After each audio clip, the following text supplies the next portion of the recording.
আসসালামু আলাইকুম everyone, welcome back to my channel Mukti's cooking world. আজকে আমি আপনাদের সাথে খুবই মজাদার একটা চিকেনের রেসিপি শেয়ার করব। আমি আমার ঘরে প্রায় সময় এই রেসিপিটা ট্রাই করে থাকি, তো আশা করছি আপনাদেরও ভালো লাগবে।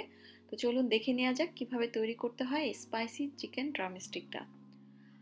আজকের রেসিপির জন্য এখানে আমি নিয়ে নিয়েছি 7 টুকরোর মতো চিকেন ড্রামস্টিক বা চিকেন লেগ পিস, যেটাই বলি না কেন। আপনারা চাইলে এখানে রেগুলার কাট করে কাটা চিকেনও ব্যবহার করতে পারবেন, তবে আমি সাধারণত এই রেসিপির জন্য এখানে চিকেন ড্রামস্টিকগুলোই ব্যবহার করি। এতে করে এটা অনেক বেশি জুসি আর খেতেও মজার হয়ে থাকে। তো এগুলোকে আমি একটু ডিপ কাট করে কেটে নিয়েছি, যাতে করে পরবর্তীতে মশলাটা ভিতর পর্যন্ত ঢুকতে পারে। এবার এর মধ্যে আমি দিয়ে দিচ্ছি 1 টেবিল চামচ পরিমাণ আদা বাটা। এই রেসিপির জন্য আমি কোনো রসুন বাটা ব্যবহার করব না, তবে এখানে আমি দিয়ে দিচ্ছি 1.5 টেবিল চামচ পরিমাণ রসুন কুচি, এবং এই রসুন কুচিটা কিন্তু পরবর্তীতে খুব সুন্দর একটা ফ্লেভার ছড়ায়। এখন এর মধ্যে আমি দিয়ে দিচ্ছি 1 চা চামচ পরিমাণ জিরার গুঁড়া, দিয়ে দিচ্ছি 1 চা চামচ পরিমাণ ধনিয়ার গুঁড়া, দিয়ে দিচ্ছি এর মধ্যে আমি 1 টেবিল চামচ পরিমাণ লাল মরিচের গুঁড়া। এবার এর মধ্যে দিয়ে দিচ্ছি সামান্য একটু হলুদের গুঁড়া, তবে এটা অপশনাল, কেউ দিতে না চাইলে না দিলেও হবে। দিচ্ছি 2 চা চামচ পরিমাণ গরম মশলার গুঁড়া, দিয়ে দিচ্ছি 1 চা চামচ পরিমাণ চিলি ফ্লেক্স বা ক্রাশ করা শুকনো মরিচ, দিয়ে দিচ্ছি 1 টেবিল চামচ পরিমাণ টমেটো সস।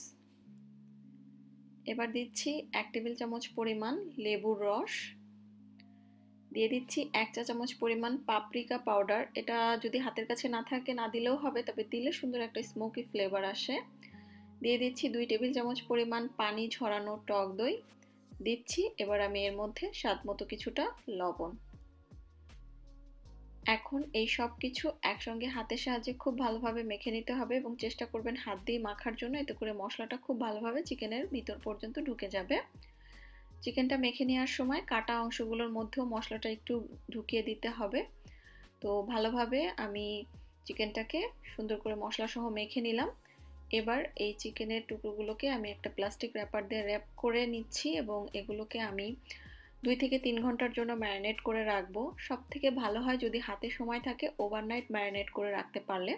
সারা রাতের জন্য ম্যারিনেট করে নর্মাল ফ্রিজে রেখে দিলে বেশি ভালো হয়, তবে হাতে সময় না থাকলে 2-3 ঘন্টা ম্যারিনেট করে রাখলেও হয়। তো আমার চিকেনটা ম্যারিনেট করা হয়ে গিয়েছে, আমি প্রায় 3 ঘন্টার মতো ম্যারিনেট করে নিয়েছি। এবার প্লাস্টিক র্যাপারটা খুলে নিচ্ছি। এখন এর মধ্যে আমি সামান্য একটু রেড ফুড কালার দিয়ে দিচ্ছি। ফুড কালারটা টোটালি অপশনাল, শুধুমাত্র দেখা সৌন্দর্যের জন্য ব্যবহার করছি। দিয়ে দিচ্ছি 2 টেবিল চামচ পরিমাণ রান্নার রেগুলার তেল। এবার ফুড কালারটা খুব ভালোভাবে চিকেনের সঙ্গে মিশিয়ে নিচ্ছি। তো চিকেনের সঙ্গে কালারটা ভালোভাবে মিশে গিয়েছে।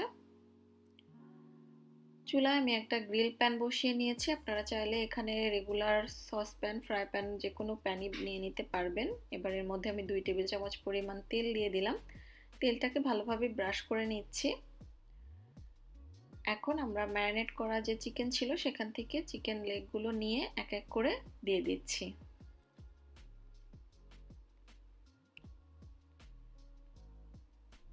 সবগুলো চিকেন দিয়ে নেওয়ার পরে চুলার আঁচটা মাঝারিতে করে চিকেনের টুকরোগুলোকে এবার ভেজে নিতে হবে। আমি কোনো ঢাকনা ব্যবহার করব না, কারণ ঢাকনা দিয়ে চিকেনগুলোকে কুক করতে গেলে চিকেন থেকে অনেকটা পানি উঠে আসবে, আর সেই পানিটা টানিয়ে নিতে নিতে চিকেন কিন্তু ড্রাই হয়ে যাবে। তাই একটু পরপর এক একটা সাইড উল্টে পাল্টে চিকেন সিদ্ধ হয়ে আসা পর্যন্ত এভাবেই কুক করতে হবে। তো আমি কিন্তু একটু পরপর সব কিছু উল্টে পাল্টে নিচ্ছি, এবং মোটামুটি 20 থেকে 25 মিনিট এটাকে কুক করে নেওয়ার পরে তখন দেখবেন এরকম সিদ্ধ হয়ে যাবে এবং সাইডগুলো খুলে আসবে। আর এভাবে যদি আপনি চিকেনটাকে কুক করে নেন, তাহলে চিকেনের যে জুসটা সেটা কিন্তু ভিতরে ইনটেক থাকবে, আর খেতেও অনেক বেশি মজার হবে। চিকেনগুলো সব তুলে নিলাম। তুলে নেওয়ার পরে আমি ওই হাঁড়ির মধ্যেই চিকেন ম্যারিনেট করার যে অবশিষ্ট মশলাটা ছিল সেই মশলাটা দিয়ে দিচ্ছি। যদি কোনো কারণে হাঁড়ির মধ্যে বেশি পোড়া পোড়া মশলা থাকে সেগুলোকে অবশ্যই তুলে নেবেন। এবার এই মশলাটাকে আমি প্রথমে একটু তেলের উপরে হালকা ভেজে নিচ্ছি। তারপরে এর মধ্যে আমি সামান্য একটু পানি দিয়ে দিয়েছি, যাতে করে মশলার কোনো কাঁচা স্মেল না থাকে।